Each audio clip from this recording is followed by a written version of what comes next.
Hola médicos, bienvenidos de nuevo a otro episodio aquí en Lecturas de Guías de Práctica Clínica en tu canal de Red Médica, y en esta ocasión te traigo la guía de práctica clínica de prevención, diagnóstico y tratamiento de la insuficiencia cardíaca crónica en los adultos en los tres niveles de atención. Esta guía es una guía de liste, evidencias y recomendaciones que fue publicada en el 2015, así que muy probablemente el siguiente año vaya a haber una actualización de la misma. Por el momento sigue apareciendo en las guías vigentes, entonces todavía la podemos utilizar. Y bueno, nos saltamos todos los aspectos anteriores de la guía de práctica clínica, que son a quién va dirigido y todo ese morero, y nos vamos con el punto de la justificación. Y nos dice que la insuficiencia cardíaca, pues como ya sabemos, es un síndrome clínico y que es el desenlace final de la mayoría de las enfermedades cardiovasculares.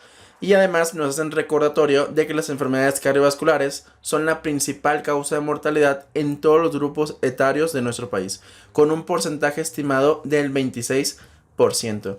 Si continuamos por la guía, pues ahora pasamos a la definición y nuevamente nos vuelve a decir el concepto de síndrome, que va a ser un síndrome clínico complejo formado por síntomas típicos en los que destaca disnea, fatiga y angor, y puede ocurrir tanto en esfuerzo como en reposo, y además se va a caracterizar por una perfusión sistémica inadecuada que da como resultado la incapacidad de bomba del corazón. Y esto a consecuencia va a ser consecuencia de una normalidad estructural o funcional del mismo corazón.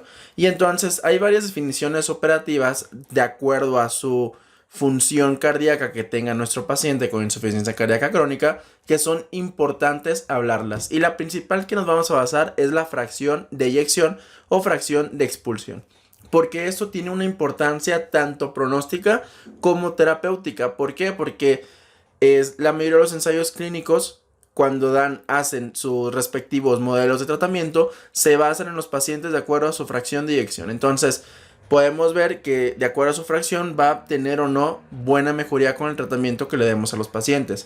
La primera fracción de eyección de la que vamos a hablar es la fracción de eyección baja o reducida, que también la conocemos como insuficiencia cardíaca sistólica.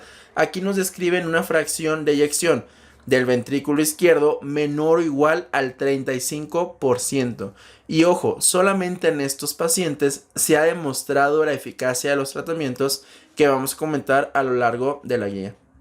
También vamos a tener otros pacientes que tienen insuficiencia cardíaca, pero que tienen una fracción de eyección conservada o preservada. Estos es cuando tienen más del 50% de la fracción de eyección. Y también vamos a tener unos pacientes que se encuentran en zona gris. Esta zona gris se describe como del 35 al 50% de la fracción de eyección. Si tú revisas bibliografía internacional, los valores van a cambiar porque nos dicen que la fracción de eyección reducida es menor del 40%, la zona gris del 40 al 50% y más del 50% pasa a ser fracción de eyección conservada. Igualmente, en la fracción de eyección conservada tienes que saber que el diagnóstico solo es por exclusión, o sea, tú tienes que descartar otras enfermedades que puedan causarles síntomas a los pacientes, como una enfermedad pulmonar obstructiva crónica o anemia, o pacientes que tengan alguna alteración estructural. Lo tienes que descartar antes de decir que tiene una fracción de eyección conservada. Y pues nada más en esa parte de la definición.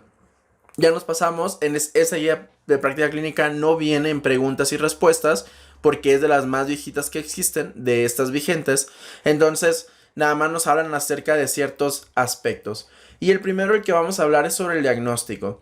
Y nos dice que para nosotros poder hacer el diagnóstico de insuficiencia cardíaca de fracción de eyección reducida, vamos a tener síntomas típicos, signos típicos de insuficiencia cardíaca, obviamente, y que tenga una FEBI baja. Aquí sí nos dicen que la FEBI o la fracción de eyección es menor del 40%, que es lo que les comentaba anteriormente. Es algo como que un poco contradictorio que trae la guía de práctica clínica, pero que si le ponemos tantito enfoque, pues no nos tiene por qué distraer. Recuerda que la literatura internacional es más importante en muchas ocasiones.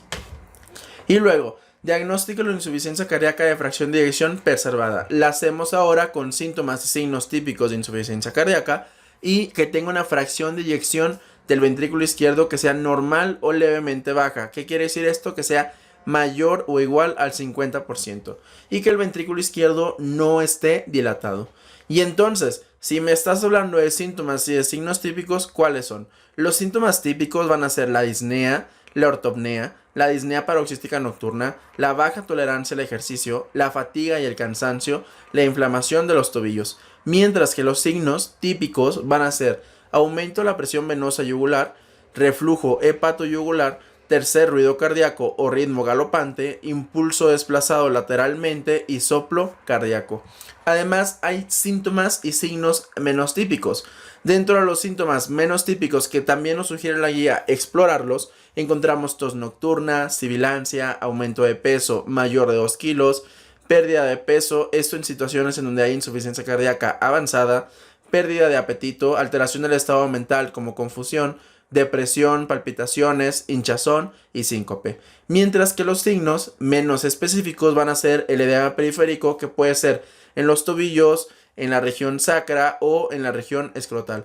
También la presencia de crepitaciones pulmonares, menor entrada de aire y matidez a la percusión pulmonar, esto porque haya líquido a nivel pulmonar. Taquicardia, pulso irregular, taquipnea mayor de 16 respiraciones por minuto, ascitis y hepatomegalia. Continuamos y ahora nos habla la guía de práctica clínica de algo que a mí me pareció súper importante al estarla leyendo, que es cómo hacemos la semiología de la insuficiencia cardíaca, tanto en su historia clínica como en las condiciones que van a estar adyacentes, ¿no? Entonces, siempre en todo paciente con insuficiencia cardíaca, porque como vimos al inicio, es el desenlace final de la enfermedad cardiovascular. No podemos hablar de insuficiencia cardíaca como algo exclusivo, sino como un resultado final de una patología cardíaca. Entonces tenemos que hacer dentro de su historia clínica, ver si hay eventos cardiovasculares, cirugías cardiovasculares o revascularización coronaria, si le han hecho trombólisis, angioplastías. Hay que valorar el riesgo cardíaco que tienen esos pacientes, ya sea familiar, por tabaquismo, hiperlipidemia, hipertensión, diabetes, alcohol. Buscar otras enfermedades sistémicas o comorbilidades que puedan exacerbar el cuadro, por ejemplo la enfermedad renal crónica, si haya tenido una cirugía mayor, cuál es el tratamiento actual que tiene nuestro paciente, porque nos va a saber el siguiente punto de la exploración, que es qué respuesta tiene el tratamiento que ha tenido y sobre todo saber la adherencia al mismo, porque es algo también muy importante en esos pacientes. La insuficiencia cardíaca aguda o de novo también la tenemos que buscar o ver si estamos ante una descompensación aguda de una insuficiencia cardíaca crónica. Y luego nos dice que en la semiología de la insuficiencia cardíaca hay que buscar otras condiciones que van a estar asociadas, como puede ser la isquemia, hipertensión, hipertrofia, disfunción valvular, disfunción diastólica, arritmias ventriculares o auriculares como la FA, y si tiene marcapasos o desfibriladores. Eso también es importante saberlo.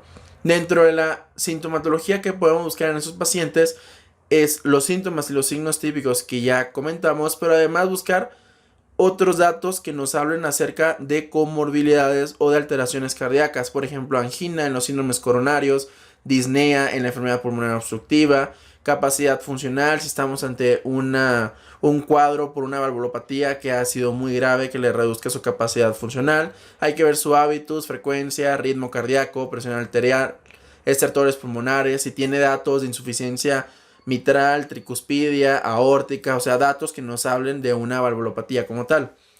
Y luego después nos pasamos y nos dice que todo esto que acabamos de comentar tiene valoración, o el objetivo de todo esto es, primero, determinar el mecanismo de daño.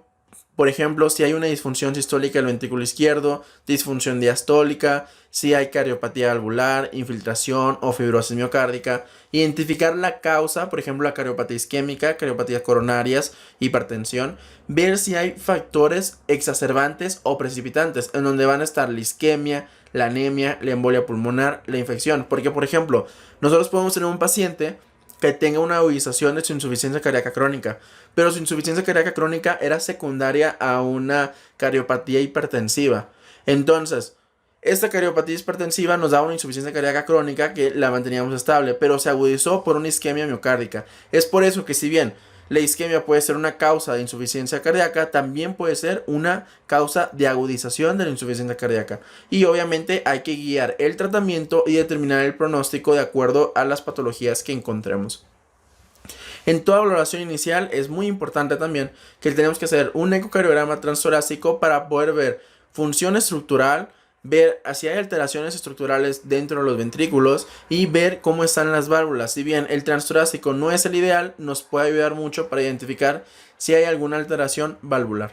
Y por otra parte, obviamente tenemos que hacer un electrocardiograma. También las guías internacionales nos dicen lo siguiente: si tenemos un electrocardiograma completamente normal, hace que la insuficiencia cardíaca sistólica sea poco probable. ¿Por qué? Porque en estos pacientes con insuficiencia cardíaca casi siempre va a haber una alteración electrocardiográfica, ya sea bloqueos, hipertrofia, que el paciente tenga algún ritmo alterado, que tenga extrasístoles ventriculares, etc. Siempre vamos a encontrar una alteración. Si mal no recuerdo, hasta el 80-90% de los electros van a estar alterados. Entonces, un electro que esté normal en una insuficiencia cardíaca sistólica es muy poco probable. Continuamos dentro de su evaluación inicial y hay que ver también laboratorios. ¿Por qué? Porque en los laboratorios podemos ver su química sanguínea, si hay alteraciones electrolíticas, alteraciones de daño a órgano blanco, como aumento de la creatinina, que haya reducción de la tasa de filtrado glomerular, que haya aumento de enzimas hepáticas. O también una de las cosas súper importantes es que hay que evaluar su función tiroidea. ¿Por qué? Porque tenemos que ver si nuestro paciente es apto para que nosotros le demos tratamiento de su hipotiroidismo e hipertiroidismo y mejoremos su función cardíaca. Es por eso la importancia de valorar su función tiroidea, como viene marcado en el punto número 2, que es detectar causas reversibles tratables de la insuficiencia cardíaca.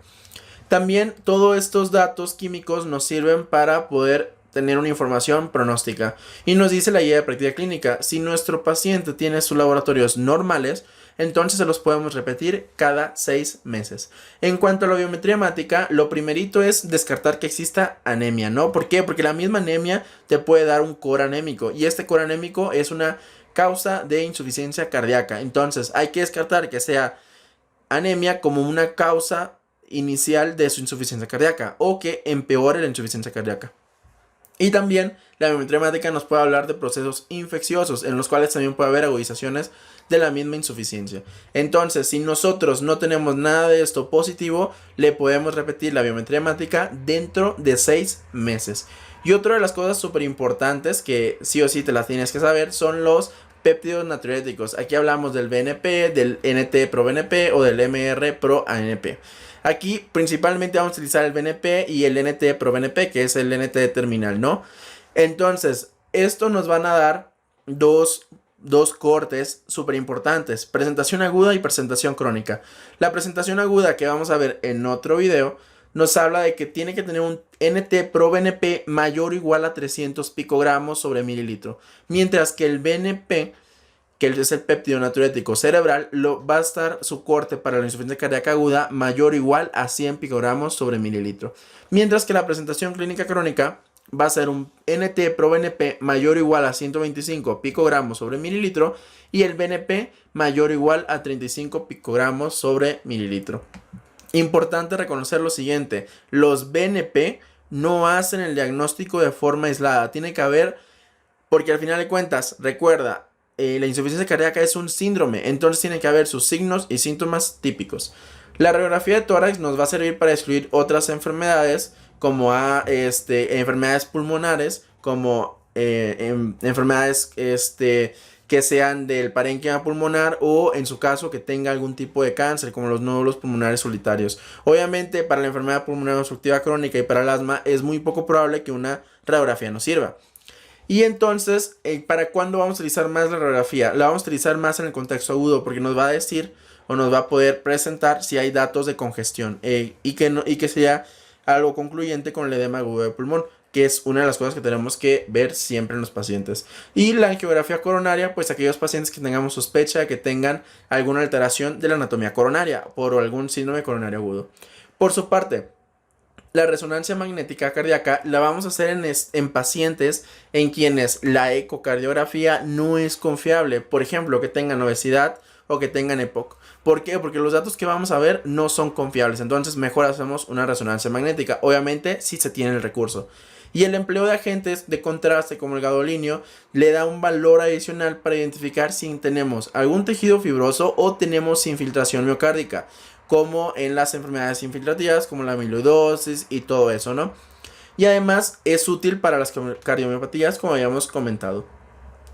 También podemos buscar o podemos utilizar estudios de perfusión miocárdica, de isquemia en pacientes si tenemos la sospecha de que tiene algún dato isquémico y que este dato isquémico sea reversible, o sea que tengamos miocardio viable. Y para eso vamos a utilizar ecocardiografía, resonancia magnética, PET o SPECT, pero eso ya es como que algo más avanzado.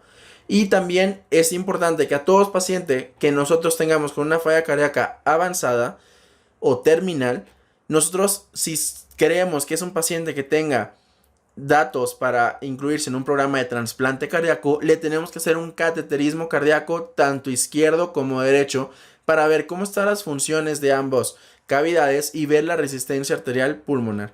Esto es dentro de los protocolos que se le hace a los pacientes que se van a someter a trasplante cardíaco o a soporte circulatorio mecánico. Mientras que la prueba de esfuerzo también nos sirve para detectar si hay isquemia miocárdica reversible, parte de la evaluación de los pacientes que van a trasplante y para ayudar a la prescripción del ejercicio físico. Y una de las pruebas que nos recomiendan aquí es la prueba de caminata de los 6 minutos. Y esto nos sirve para tener una información pronóstica sobre el estado NIHA o el estado funcional que tiene nuestro paciente, en donde se le pide al paciente que camine durante 6 minutos y se le ponen sillas a su alrededor para ver hasta dónde llega. Y luego continuamos. Y ahora sí pasamos directamente con una de las cosas más importantes de la guía, que es el tratamiento. Lo primero de lo que nos habla es que primero habla de que nos va a hablar de insuficiencia cardíaca, luego de fracción de eyección reducida y luego de fracción de eyección preservada. O sea, se hace aquí una confusión total. Entonces ya nos brincamos el título y nos vamos directamente con las evidencias, porque es sobre fracción de eyección reducida, ¿de acuerdo? Entonces la primera evidencia que tenemos es que los YECA van a ser o se tienen que utilizar en todos los pacientes con fracción de eyección reducida. Y estos, los YECA, se deben de combinar con un beta bloqueador, con la excepción del atenolol o del propanolol, independientemente de la clase funcional del paciente. ¿Para qué? Para reducir el riesgo de hospitalización por insuficiencia cardíaca y por muerte prematura. Mientras que si nosotros tenemos un paciente con FEBI reducida, ya lo tenemos con YECA, ya lo tenemos con beta bloqueador y el paciente no mejora, o sea, su clase funcional no ha disminuido, se mantiene en clase de 2/4 en la NIHA, que vamos a ver al final, y tiene una fracción de eyección menor del 35% a pesar de estos tratamientos, nosotros vamos a dar un antagonista del receptor de mineralocorticoide. ¿Cuáles son? Spironolactona o eplerenona. Entonces, tenemos 3 medicamentos que nos reducen la morbimortalidad en los pacientes: YECAs, beta bloqueadores o antagonistas del receptor mineralocorticoide. Obviamente que si nosotros estamos dando YECAs y espironolactona o eplerenona, tenemos riesgo de hiperpotasemia. Entonces hay que vigilar muy bien los niveles de potasio, evitando el empleo de estos medicamentos, principalmente de los antagonistas del receptor mineralocorticoide, si tenemos un potasio mayor de 5.5 o tenemos una tasa de filtración glomerular menor de 30 mililitros por minuto. También, si nuestro paciente está sintomático, que tiene datos congestivos, podemos utilizar un diurético de asa, como puede ser la furosemida o la bumetadina. Luego tenemos los bloqueadores del receptor de angiotensina 2, que son los ARA2. Entonces, estos medicamentos son de segunda línea y los vamos a dar en pacientes que son incapaces de tomar YECAs, nada más. Si el paciente puede, o sea, tolera los YECAs, los vamos a dar. Si tiene antecedente de angioedema por YECAs, pues damos un ARA2. Y continuamos con la ivabradina, que es un medicamento de segunda línea que actúa sobre las corrientes IF o las corrientes FONI de potasio en el momento de la diástole. Y estos tienen una indicación muy precisa, que es que nosotros los vamos a dar en pacientes que tengan una fracción de eyección menor de 35% en ritmo sinusal y que su frecuencia cardíaca sea mayor de 70 latidos por minuto, pese a tener dosis máxima de beta bloqueadores y estar con YECAs y antagonistas del receptor mineralocorticoide. O sea, tenemos un beta bloqueador que no nos está cumpliendo la función que le pedimos, que es reducir esa frecuencia cardíaca, pues entonces damos ivabradina como medicamento de segunda línea. Esa es la indicación. La digoxina la podemos utilizar en 2 situaciones. La primera es que nosotros tratemos de controlar el ritmo y frecuencia por una fibrilación auricular, que esa es como que la indicación más común que la utilizamos. Y la segunda es que nosotros reduzcamos el riesgo de hospitalización cuando tengamos una fracción de eyección menor del 45%, síntomas persistentes a pesar del tratamiento combinado con beta bloqueadores, YECA y antagonista del receptor mineralocorticoide. Vaya que es como que otra función que podemos darle a la digoxina aparte de la ibabradina en esos pacientes. Y luego tenemos también que la ibabradina, nuevamente nos vuelve a repetir, que en aquellos pacientes que tengan fracción de eyección menor al 45% y sean incapaces de tolerar un beta bloqueador, se los podemos dar. Y obviamente, la indicación ideal es que para la ibabradina va a ser que tengamos pacientes con frecuencia cardíaca mayor de 70 latidos por minuto, que no mejora pese al tratamiento óptimo. Entonces, en estos es cuando vamos a dar ibabradina. Y por su parte tenemos la hidralazina y el nitrato de isosorbide. Esos son tratamientos también alternativos cuando los YECA o los bloqueadores de receptor de angiotensina no son tolerados. O sea, tenemos un YECA que no se tolera o no tenemos un ARA2 que le podamos dar. Entonces, para estos pacientes les podemos dar hidralazina o dinitrato de isosorbide. Continuamos y nos dicen también como recomendaciones que hay que utilizar cuando damos digoxina, hay que estar midiendo los niveles séricos de forma periódica y se debe suspender la digoxina cuando se encuentran mayor de 2 nanogramos. La digoxina, recuerda que tiene una brecha tóxica muy pequeña y es por eso que hay que estarla monitoreando. Y luego nos habla sobre medicamentos que hay que evitar en pacientes que tengamos con fracción de eyección reducida, como son los antiarrítmicos, obviamente a excepción de los beta bloqueadores y la amiodarona, los antidepresivos tricíclicos, los AINES, la clozapina, las tiazolidinedionas, como la rosiglitazina o la pioglitazona, los corticosteroides, también los biológicos antagonistas del factor de necrosis tumoral, la droneradona, porque se ha asociado a una mayor mortalidad de nuestros pacientes, y el trastuzumab, que lo vamos a dar en pacientes de acuerdo a si tiene o no indicación. También tenemos inhibidores de la tirosina, que también si el paciente lo amerita, pues se lo damos, pero obviamente riesgo-beneficio. Y la moxinidina, que también sabemos que aumenta la mortalidad en los pacientes con insuficiencia cardíaca y pues obviamente se contraindica, al igual que el trastuzumab, como ya comentamos. Y luego nos pasamos todas estas recomendaciones y nos vamos obviamente con un punto de buena práctica clínica que nos da la guía, que es que los fármacos que acabamos de comentar también los tenemos que evitar en la fracción de eyección preservada, ¿de acuerdo? A excepción de los antagonistas de los canales de calcio, que eso sí los podemos dar en la fracción de eyección preservada. También, obviamente, si tiene datos congestivos, podemos dar diuréticos, como evidencia nos dice nuestra guía. Y luego nos dice que los objetivos de nuestro tratamiento deben ser corregir la causa de la insuficiencia cardíaca, aliviar los síntomas congestivos, mejorar la capacidad vital, prevenir la progresión de la enfermedad, reintegrar a nuestros pacientes a la vida laboral y disminuir las incapacidades, disminuir los internamientos por descompensación, prevenir un daño multiorgánico como los síndromes cardiorrenales o el daño hepático, disminuir la mortalidad cardiovascular y la contención de costes directos e indirectos de la atención médica. Hay varios programas en donde nosotros podemos incluir a nuestros pacientes. Siempre que demos un paciente de alta por insuficiencia cardíaca, hay que invitarlo a que acuda a un programa de rehabilitación cardíaca. Eso es súper importante y que haga ejercicio de forma cotidiana. Y ya por último, para hablar de las recomendaciones de esta guía de práctica clínica, nos hablan sobre los desfibriladores y la terapia de resincronización cardíaca.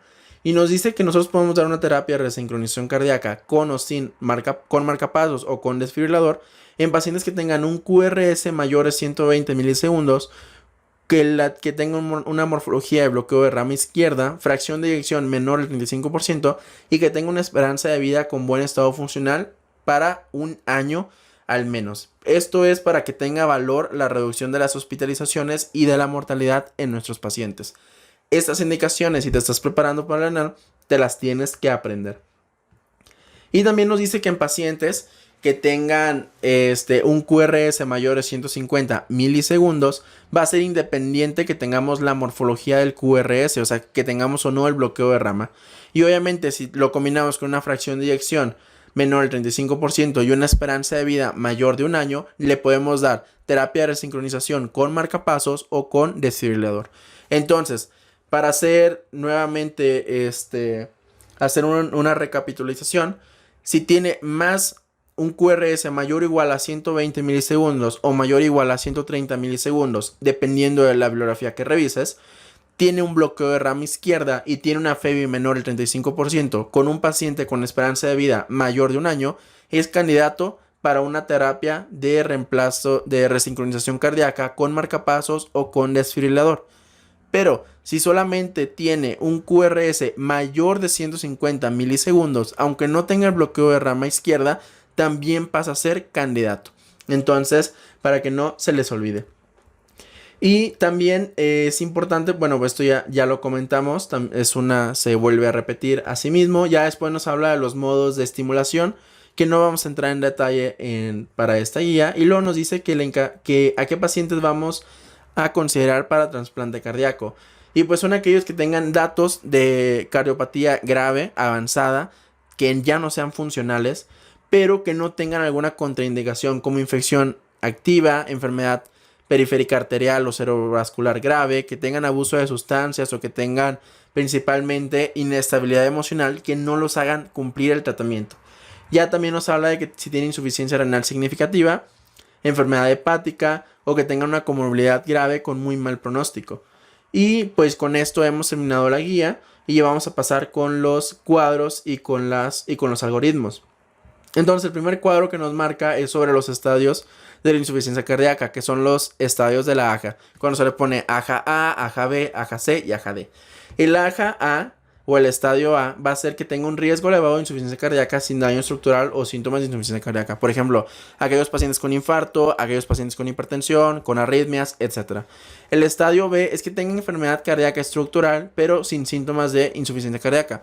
Aquellos que tengan hipertrofia ventricular izquierda, pero que no tengan síntomas de descompensación cardíaca, etc. El estadio C es aquellos que ya tienen enfermedad cardíaca y tienen síntomas de insuficiencia cardíaca, que es el tipo clásico del que acabamos de hablar en toda la guía.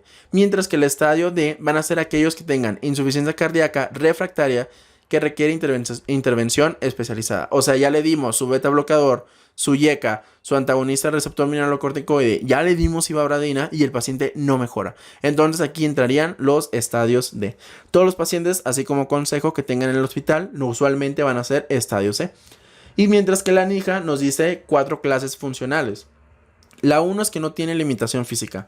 La 2 es que es una ligera limitación para la actividad física, pero el paciente se siente cómodo en reposo. Mientras que la clase 3 ya tiene una marcada limitación para la actividad física. Se siente cómodo en reposo, pero cualquier actividad física leve lo hace hacer que tenga las manifestaciones de disnea, fatiga o palpitaciones. Y ya la clase 4 van a ser cualquier paciente que tenga síntomas en reposo y no pueda hacer ningún tipo de actividad física porque siempre va a tener molestias. Y luego pasamos con los algoritmos. Los algoritmos es prácticamente todo lo que ya comentamos.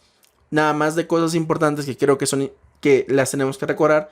Es que los síntomas van a ser la disnea, la ortopnea, disnea paroxística nocturna, fatiga, edema, palpitaciones, síncope. Y la enfermedad cardiovascular previa que hay que buscar en los pacientes es angina, hipertensión, diabetes, valvulopatías, cardiopatías, tóxicos como alcohol o tabaco, etc. Y dentro de los tratamientos que le tenemos que dar a los pacientes, pues recuerda que el tratamiento farmacológico solo funciona en los que tengan fracción de eyección reducida. Y es más o menos de lo que habla los algoritmos en general, que nos dicen que los tratamientos de primera línea van a ser los YECAs en combinación con beta bloqueador. No toleran estos medicamentos, cualquiera de estos, pues entonces pasamos con hidralazina y dinitrato de isosorbide, no se te olvide. Entonces, le damos YECAs o beta bloqueador, con más beta bloqueadores, el paciente no mejora, entonces agregamos espironolactona o eplerenona. El paciente sigue sin mejorar y tiene una frecuencia cardíaca mayor de 70 latidos por minuto con beta bloqueador o no tolera el beta bloqueador, entonces nosotros podemos dar ibabradina. Si nuestro paciente tiene una fracción de eyección menor al 45% pese al tratamiento óptimo que ya hablamos, con beta bloqueador o sin beta bloqueador, una de las alternativas que tenemos es digoxina. Pero si nuestro paciente tiene tratamiento óptimo y tiene fibrilación auricular, uno de los tratamientos que le podemos dar a los pacientes es digoxina. O si tenemos un paciente que tiene fracción de eyección menor al 45%, clase funcional 2 a 4 de la NIJA y no tolera beta bloqueadores ni YECAs, también otro de los tratamientos que podemos dar es digoxina. Y ya por último pasamos nuevamente, se repite la misma guía de práctica, o sea, el mismo algoritmo. Y pues ya con esto terminamos la guía de práctica clínica del tratamiento de la insuficiencia cardíaca crónica. Esta guía es muy importante. Lo que me causa como que sorpresa es que en ningún momento menciona los criterios de Framingham, algo que tenemos que saber porque siempre te los van a preguntar, porque recuerda que tienen o son muy útiles para hacer el diagnóstico clínico de los pacientes. Y pues nada más, con esto terminamos el episodio de la insuficiencia cardíaca crónica, de su guía de práctica clínica. El siguiente episodio va a ser sobre insuficiencia cardíaca aguda, así que no te lo vayas a perder. Te espero en la siguiente lectura. Soy el doctor Treviño y nos vemos hasta la próxima. Chao, chao.